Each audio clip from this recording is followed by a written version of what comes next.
नमस्कार शेतकरी मित्रांनो, जर तुम्ही भुईमूग लागवडीचा विचार करताय तर हा व्हिडिओ खास तुमच्यासाठी होणार आहे। आज या व्हिडिओच्या माध्यमातून उन्हाळी भुईमूग जाती व त्यांच्या उत्पादन क्षमता आणि किती वेळात काढणीस तयार होतो याबद्दल माहिती देण्याचा प्रयत्न करणार आहोत। व्हिडिओ आवडला तर सबस्क्राईब करून लाईक, शेअर, कमेंट्स करा। व्हिडिओ स्किप न करता बघा, आपल्याला सर्व माहिती मिळेल। वाण आहे गुजरात ग्राउंडनट। हा एक लोकप्रिय भुईमूग वाण आहे जो उत्पादनासाठी आणि रोगप्रतिकारशक्तीसाठी आणि चांगल्या प्रतीच्या दाण्यांसाठी ओळखला जातो। या जातीला पाणी कमी लागते, तेलाचे प्रमाण जास्त असते, त्यामुळे हा वाण निर्यातीसाठी व तेलासाठी चांगला मानला जातो। कमी वेळेत भरघोस उत्पादन देणारा हा वाण आहे। याला रोगाचा प्रादुर्भाव कमी होताना दिसतो। हे वाण साधारणपणे हेक्टरी 20 ते 25 क्विंटलपर्यंत उत्पादन देतात। याचे दाणे गुलाबी रंगाचे असून शेंगांमध्ये साधारणपणे 2 ते 3 दाणे असतात। या वाणांबद्दल लोकांना बरेच माहिती असून अनेक शेतकरी याची लागवड सहज करू शकतात। तुम्ही पण याचा विचार सहज करू शकता। त्यानंतरचा वाण आहे फुले उन्नती।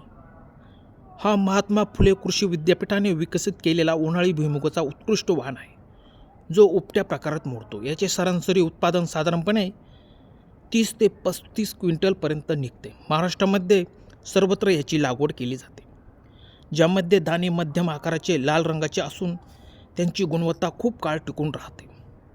फुले येण्याची वेळ साधारणपणे 20 ते 30 दिवस लागतात व आर्य येण्यासाठी साधारणपणे 40 ते 45 दिवसांत येतात। शेंगा ह्या साधारणपणे 65 ते 70 दिवसांत येऊ शकतात। ह्या पण जातीच्या तुम्ही लागवड सहज करू शकता। त्यानंतरचा वाण आहे गुजरात ग्राउंडनट 16।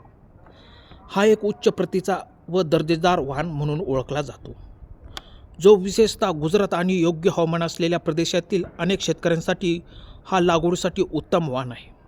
साधारणपणे उत्पादन हे 1770 किलो हेक्टरी देऊन उतार साधारणपणे 72% आहे। कॉलर रॉट रोगास प्रतिरोधक आहे। यामध्ये पण गुलाबी रंगाचे दाणे असतात आणि तो कादिरी 3 व गुजरात ग्राउंडनट 20 सारख्या वाणांपेक्षा सरासरी उत्पादन जास्त देतो। त्यानंतरचा वाण आहे चित्रा। हा एक वाण चांगल्या प्रतीचा असून जो विशेषतः पश्चिम महाराष्ट्रात जळगाव, धुळे यांसारख्या भागात या वाणाची लागवड मोठ्या प्रमाणावर केली जाते। खरीप व उन्हाळी दोन्ही हंगामात घेता येतो। हा पण वाण रोगप्रतिकारक्षम आहे। करपा, मर रोग ह्या रोगांना बळी पडत नाही।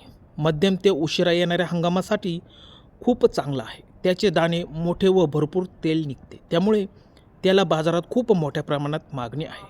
त्यानंतरचा वाण आहे KCG चिंतामणी 2। हा पण लोकप्रिय वाण आहे जो खरीप आणि रब्बी दोन्ही हंगामात घेतला जातो।